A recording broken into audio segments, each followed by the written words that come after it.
Hi, welcome to the Photographer Academy studio down in South Wales. Today we're going to be looking at gels and how they work in the studio. The first setup we're going to do in the first part of the film is going to be to add a splash of colour to the back wall behind our subject to make it go from white to blue in this instance. The second part of the film we're going to be looking at using gels to make a sort of a fashion-y type picture onto the subject themselves. I have my main light set up here, which is a Light Motive 190 by Elinchrom. It's got no diffusion on it, so it's a very specular, contrasty light. We're going to look at it from a further distance, and then we're going to bring it in closer to see what the difference between the shadow highlight transitions are.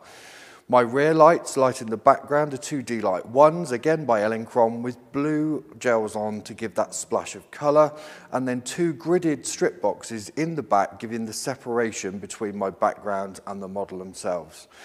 Let's now have a look at what each set of lights is going to do and what effect they're actually adding to the image before we look at them all as one unit. Kelsey, can we have you through?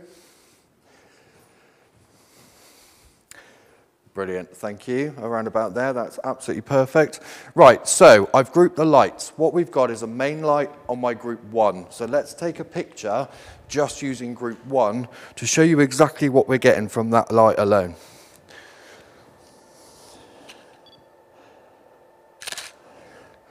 Brilliant, thank you. So when the image appears on the screen, we'll be able to see that we've set up a feathered light. It's 90 degrees to the subject, and it's coming across her face.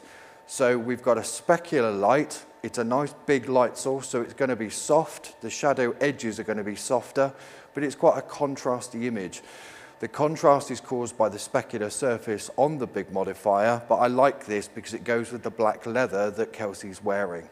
So now let's just have a look at group 2. So if I select group 2 on my trigger, this light won't now fire, but my rear blue gelled lights will. So let's see what gives on this. Okay, so now what we're going to see is a blue background and a silhouetted Kelsey. Now we know exactly what our backlights are doing, and we've got that lovely rich blueness. Those D-lights are only actually putting out about 20 watt seconds, so you could do this with a speed light quite easily. Let's now use group 3, which are my separation lights at the back, and you'll notice I've got them kicked up quite a bit to keep the light off the floor when I go to do some full-length shots as well. It just makes my retouching a little bit easier. So let's see now what group 3 is going to do. Excellent, thank you. So the little reflection on the end of her nose is where her head's turned slightly round towards the gridded softbox, and it's just catching the end of the nose. So I need to now watch when I'm shooting just to control where that light goes. Let's now put my trigger onto all, which will give me all of my lights in the equation, and all mixed together should give us exactly what we're looking for. So turn your body slightly away and then look back at me. That's great, that's lovely. Okay. Let's give this one a go. Superb. And there we go. So we've got separation between the model and the background. We've got the light coming across. And what we've done is we've lost the light on her face because of the feathering. It's almost turned into a Rembrandt-style light. So let me reshoot that and bring her head round. This is all about watching where the light goes. So if we bring her body back round towards the light, because of Kelsey's build and shape, we can broad light her quite well, because at the end of the day, we've got nothing to hide.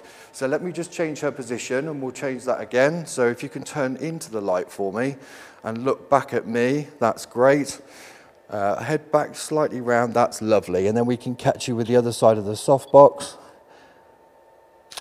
Excellent. I'm going to do a couple of these just as a variation. So although it's a feathered light, it's still looking fairly Rembrandt to me, but we've got the separation lights down the back of her hair and across her shoulders, and there you go. That's a nice coloured, textured background. If we lowered the power of the lights down with blue gelled, we'd actually get an even richer colour, but I think it would be too much. So I'm quite happy with the results we've got there. Make sure when you're using a big modifier, we don't go too high, because the nose shadow will come down and cut through the lip, but the catch lights are around about 10 o'clock, which is absolutely perfect. And it gives a bit of a contrasty look to match the clothes that Kelsey's wearing.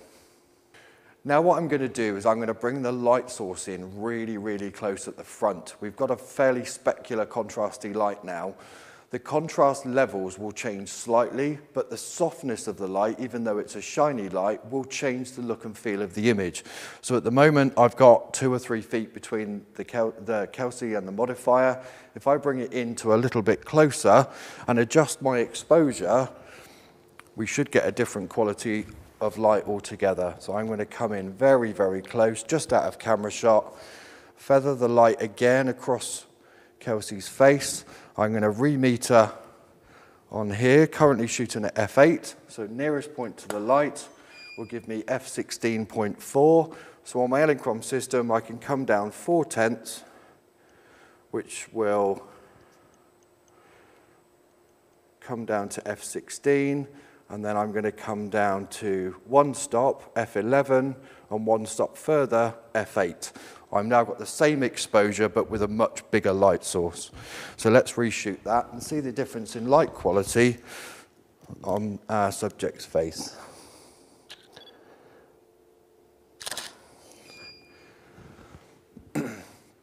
I've done a tighter crop. I'm going to do another horizontal image as well. I've got my lens hood on, so I've got no issue with flare coming through the lens. It won't contaminate our images at all. You should be able to see the difference in the light quality straight away. Softer edge shadow transitions, catch light in the right place. So there we can change the density of the shadows and the highlights by making the light source a lot bigger in comparison to our subject.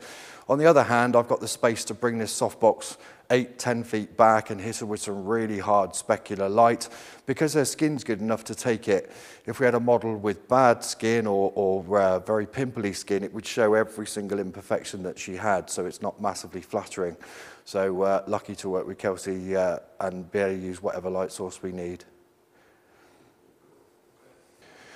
So the next shot, we've dramatically changed our lighting setup. We've got a very, very small light source from the front, going to give us a very hard looking light with some very hard shadows. The rear light is red gelled and it's on the back wall to add some colour to it. Now the reason for making this film and this section of the film is just to show the more power you put through a gel, and this is the mistake a lot of people make, the more power you put through, the less effective the gel is going to look. So we always go for a much, much lower power to give that rich look to the actual image itself. If you flood a gel with light, basically it just washes it out and you lose the effect altogether. So both of these lights are set very slightly differently. One's about a stop less than the other, but they're still on the maximum front light is only putting out around about 25-30 watt seconds. So let's now see, just as an example, exactly what we can get by taking an image with these two lights in place. Okay, just take a step sideways for me. That's lovely, brilliant. Okay, let's go here. Perfect. And we'll come around this side. Excellent. So now looking at the image on the screen, we can see the effect at very, very low powered. Any higher than that, we start to wash the colours out and they wouldn't look very vibrant in the image. Okay, so face into the light for me. Just take one step forward, very slightly, that's it. Put your hand on this side, that's lovely. And then maybe lose the other hand for me. That's great. Brilliant. Okay, let's do a bit of a wider shot. Excellent. Lovely. Come back a little bit wider again. Show some of the colour on the background. Superb. I'll do a half-length one as well for you. Excellent. Right, I might try something a little bit different as well. Move this one to here. Can you go right back against the wall for me? That's it. And just lean, kind of lean against the wall, just nice, and that's it. Brilliant.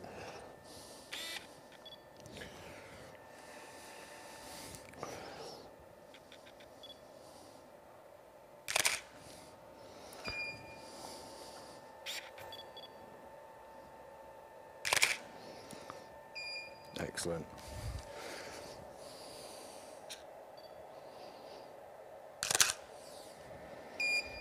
So now you can see we've got light coming from the background onto the subject's face. We've also got the blue coming from the other side. And because it's such a small light source in comparison to our subject size, we've got some very hard-edged shadows on the background as well. But it gives a really funky kind of look. It's not to everybody's taste, but that's how you use gels in a studio, controlling the power that's going through them to give you the richness of the color that's available to you.